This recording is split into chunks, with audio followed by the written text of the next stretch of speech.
Bilibili can now translate Chinese videos with AI? What if you could watch Chinese videos on Bilibili without understanding a single word of Chinese? Well, AI might be changing that. Bilibili is exploring AI-powered translation technology that can help make Chinese content accessible to people around the world.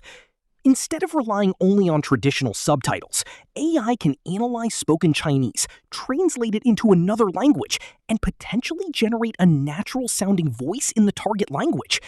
And this is where things get really interesting. Imagine watching your favorite Chinese creator, but hearing the video in English, while still keeping the feeling and style of the original speaker. For international viewers, this could remove one of the biggest barriers to discovering Chinese content: the language.